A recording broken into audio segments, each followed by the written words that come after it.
Hey there mga my loves, Cancer! Thank you so much for always staying here with me in this channel, babe. So before we start your reading, reminders muna as na hindi to for everybody. So just pick up the messages you think are for you. At kung feel mo na ang reading na to ay para sa'yo, then this reading might be really for you. And of course, this is timeless as well, so just take only what resonates with you guys. At the end of the day, you always have your free will, okay? Wala tayong gender ha, babae, lalaki, LGBT, cross-watchers. You can flip roles if you want, of course.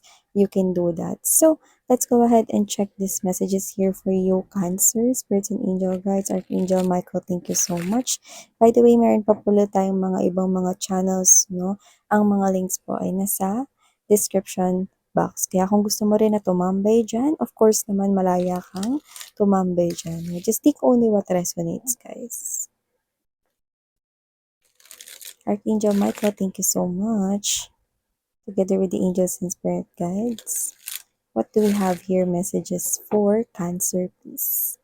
This is for me, Cancerian people. Cancer.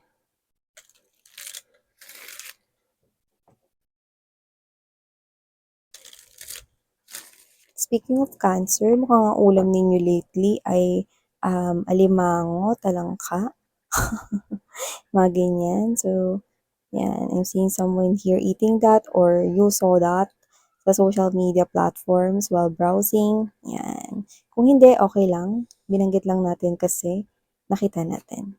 You have here the Knight of Swords energy, Six of Cups, Ace of Swords. Oh, Three of Cups energy, Knight of Pentacles, High Priestess.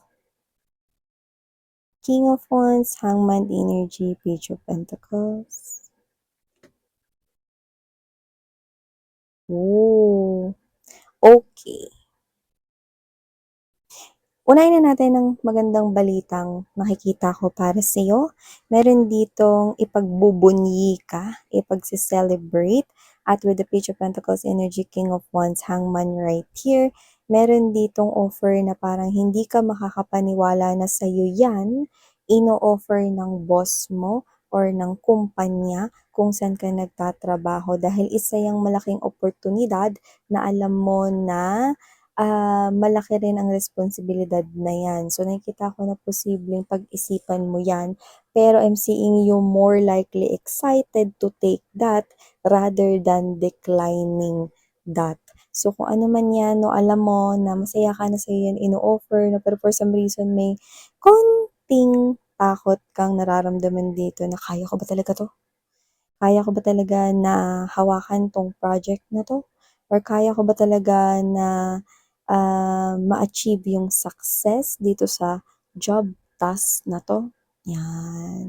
Tanggalin mo yung doubts mo na yan. Oras na para ipakita or ipamalas mo ang kakayanan mo. Hindi yan ibibigay sa'yo kung hindi ka nakitaan ng potensyal. At ang excitement mo rito, yan ang magpapatawid rito, no, ng tagumpay or papunta ka dun sa tagumpay or success na hinahangad mo. So, nakikita ko na posibleng pag-isipan mo yan, hindi dahil ayaw mo yan, kundi dahil dun sa doubt mo. So, tanggalin mo yung doubt mo, babes, no? Kasi nakikita ko that you're too excited to handle that at marami kang maa-apply, no, na mga sarili mong techniques, originality, uniqueness sa project or sa negosyo man yan para sa iba. So, yan nga, no, maliban dyan, Cancer. Nakita ko rin dito mga babes, na meron ditong friend na matagal na pala ritong may crush sa'yo. Yan, no? So, nakita ko rito na hindi na siya nagba-buckle up. Siya ay dire-diretso na ang movement, no? Tuloy-tuloy na yung movement niya to tell you how he or she feels towards you. So, kung sino siya rito, siya yung friend mo na palagi mong nasasabihan or isa sa mga parang pinagkikwentuhan mo ng mga pangyayari sa buhay mo. May mga tao kasi na hindi lang isa yung close friend, no? May parang um, 2 or 3 kang mga ka-close. Tapos, parang kahit sino sa kanila pwede mo mapagsabihan. Ganun nakuha ko energy. So, iba pwedeng best friend nyo to, no, na isa lang. Iba naman pwedeng isa sa mga close friends mo na nasasabihan mo. Basta nakikita ko na nagsasabi ka sa kanya ng problema, no? ang point dito is na full pala siya sa'yo, you know, friend 'to, you know, yun ang pinaka nasasagap ko dito. So, a friend here wants na maging more than friends kayo, Cancer, yan 'no. Alam mo kasi itong Six of Cups na paggawa ito ng bold move, yan 'no. Posibleng, may mas matangkad, dito sa inyong dalawa, ikaw yun or siya, basta may height difference na tayong specifically nakukuha. Posibleng mahilig siya rito sa paghahalamanan or pottery or baka naman siya ay nature lover lamang. Kung sino man siya rito 'no, posibleng doesn't have to be na ito ay height lang, pero posibleng may mga pagkakaiba kayo, pero dahil nga gusto ka niya, nakakasabay siya rito 'no, sa agos, you know. Sinasabayan niya rito yung mga topak mo. Parang siya yung kaya rito 'no, na tiisin yung topak mo, "Halika nga dito, tinotopak ka na naman." Kaya niya ritong baguhin yung mood mo 'no. Pero yun nga, akala mo as a friend lang yun, yun pala, iba na pala yung pagtingin niya sa'yo. So, prepare yourself kasi puwedeng magulat ka rin. Kasi hindi mo naman inaasahan 'no na, sa tagal ninyong maging magkaibigan 'no, may mali siya pala yung mga ginagawa niyo. Baka magulat ka kasi, para hindi ka na magulat, 'di ba? So, this person here wants to be more than friends kayo at nakikita ko rito 'no, let's be honest. Pagka ni-reject mo siya, this person is telling me na ang hirap bumalik sa pagiging friend mo lang, pero napag-isipan niya na 'to kasi ang tagal niya nag-isip, eh. Okey? So, kung hindi niya pa 'to aaminin sa'yo, parang nawalan din siya ng chance to tell you yung totoong nararamdaman niya. Pero at the same time, dahil sa tagal ng panahon na napag-isipan na nitong person na 'to, itong bagay na 'to, handa na rin siyang tanggapin, 'no? Ang hirap na bumalik na maging kaibigan mo after mo siyang i-reject, kung ire-reject mo. 'Yan nakita ko rito. May gano'n na siya sa isip niya na 'pag na-reject ako ni Cancer, hindi ko kayang maging friend siya ulit. So, nakikita ko siya rito na posibleng piliin niya yung daan na lumayo na lang ng tuluyan sa'yo. Yeah. Yeah, yun yung nasa kaniyang thoughts. Yun yung nasa desisyon na gagawin niya rito, yan. And whoever this individual is, kung bibigyan mo naman siya ng chance, this person will appreciate that, okay? Kasi ibig sabihin parang binigyan mo siya rito ng chance to prove his or her love for you. Not just a friend, but as a man or a woman who loves you, Cancer. So maliban diyan sa friend mo na meron pala rito na gusto sa'yo, nakikita ko rin dito to the full card energy, magician energy, I do see you right here 'no, na parang meron ka ritong wish na nagdadala rito ng sobrang kaligayahan sa'yo, na makukuha mo. At 'pag nakuha mo for some reason, nakikita kong iingatan mo 'yan ng bonggisyos. Like you will not let anyone, puwede nilang tingnan pero bawal nilang kunin. Or hawakan 'no. So, kung ano man 'yan, puwedeng tao 'yan, love life 'no, or whatever 'no, parang ayaw mo 'yan na parang makuha ng iba, napoprotektahan mo 'yang person mo na 'yan kasi siya yung wish mo, yung mga gano'n. At kung 'yan man ay pera 'no, ayaw mo rin 'yan na ma-touch ng iba or makuha ng iba 'no, you're gonna protect that. Basta meron ka ditong wish na nagdadala ng sobrang excitement sa energy mo na makukuha mo, yes, you heard it right. And then after receiving that, you will definitely protect that and will take care of it, no? Like, no one can touch it, no one can get it, no? At walang iba na makakaagaw niyan from you. Yun yung sinasabi mo dito sa akin. Wow! Dun pa lang, no, panalo na. Kasi wish fulfillment na yun. Kaya kahit ano yan, no? Kahit ano yan, no? Na pinapangarap mo or wish mo, no? Na natupad or mabibigyan ng katuparan dito. So, maliban diyan 'no, nakita ko rin dito na finally, yung hinihintay mo 'no, na magsasabi ng totoo 'no, na alam mo naman yung totoo, pero hinihintay mo lang na magsabi 'tong person na 'to ng totoo, finally, sasabihin niya na yung totoo, 'yan 'no. Pero sa isang kondisyon. Kung sino yan, it could be anyone. Could be your ex, could be your family member 'no, na alam mo nagsisinungaling sa'yo 'no, pero alam mo naman yung totoo 'no. Finally, sasabihin niya na rin yung truth. Pero bakit may kondisyon pa miss yan, ewan ko dito. With this person here, may kondisyon siya sa pagsabi niya ng truth. parang may kapalit pa siyang hihingin dito dahil sasabihin niya yung truth rito. Pero whatever that is, I do see that favor will definitely catch you off guard. Kasi posibleng sumakit yung ulo mo dun sa hihingin niyang bagay na yun or puwedeng magdalawang isip ka kung ibibigay mo yung bagay na yun 'no, kapalit ng pag-amin niya ng truth dito. Oh, sabihin natin bigyan ko kayo rito 'no ng example o kunwari meron ditong person 'no na na may gusto sa'yo and sabihin natin gusto mo na rin siya. Pero for some reason 'no, inamin na rin niya kahit dini-deny niya noon, sabihin natin ganyan. 'Di ba? Pero for some reason, hindi pa 'to yung right time para sa'yo, na sagutin yang person na 'yan. At ang kondisyon niya kasi is maging kayo na or whatever.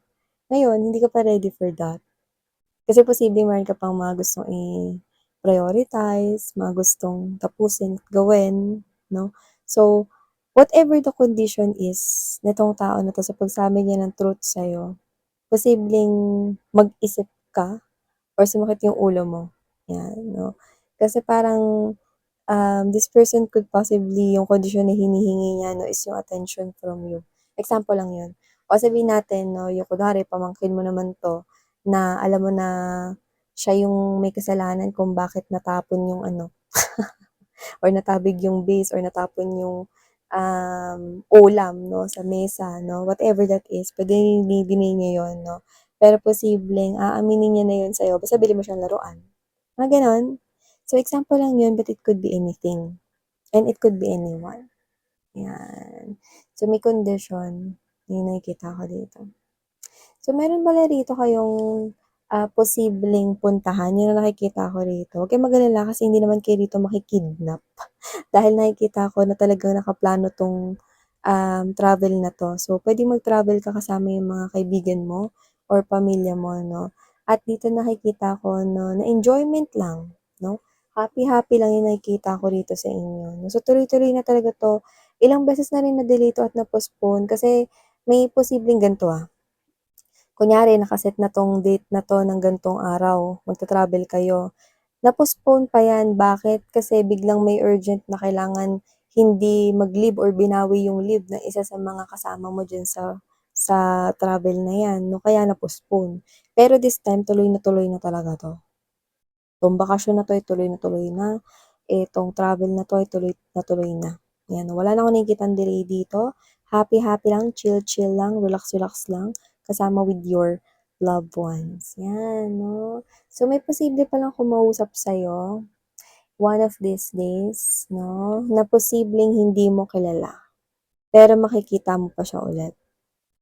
Oo, isa siyang parte rito ng destiny mo, pero hindi ko nakikita pa rito na 'yan na yung ano, love of your life, Pero magkikita pa kayong muli. Alam mo naman sa buhay may mga taong dumadaan lang, may mga tao na iba-iba yung roles sa buhay mo. 'Di ba? May mga taong dumadating kasi kontrabida pala sila or sila pala yung challenge. May mga taong dumadating kasi magiging kakampi mo pala sila. Sila yung makakatulong sa'yo. May mga taong dumadating kasi sila na pala yung love of your life mo. So, dito hindi ko pa nakikita, 'no, kung anong role niyan sa buhay mo. Pero ang malinaw na malinaw kung sino yung makakausap mo 'no, one of these days na puwedeng ipakilala sa'yo, muli pa kayo ulit na magkikita ng taong 'yan.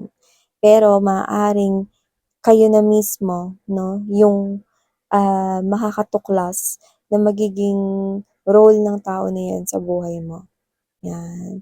Kaya nga umantabay lang palagi 'no, sa channel na 'to kasi yung minsan yung continuation ay natutuloy natin sa ibang mga readings 'no. Connect-connect kasi 'yan mga babes 'no. Alam mo kasi yung life, the moment bago ka pa ipanganak 'no, everything is already pre-written. Okay. So, lahat ng bagay ay konektado sa isa't isa, ang lahat ng energies ay konektado sa isa't isa.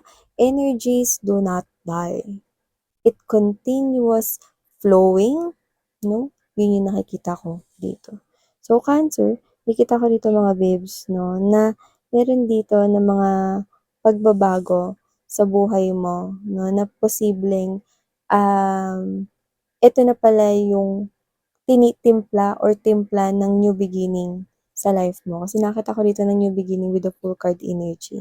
Something that will make you live more, will be more passionate about life. So, nakikita ko rito na kung ano man 'to 'no, medyo isa itong bagay na dapat mong paghandaan kasi magiging sunod-sunod yung mga bago sa buhay mo. Kaya naman, the universe right here wants to guide you all the way 'no, para makasabay ka rito sa flow or sa agos ng new beginnings na 'to. Pero 'wag kang mag-alala because kung ano man 'tong new beginnings na 'to, this is more than what you envision or what you created in your mind as your future. So, you will be in a very good place pretty soon, sweetheart. Kaya you do not need to overthink, overassess, and doubt whatever it is coming your way. Just continue doing what you're doing as long as you're not hurting other people. Continue doing and focusing here in your own life. Continue loving yourself and knowing your worth and everything. Okay? Magugulat ka na lang.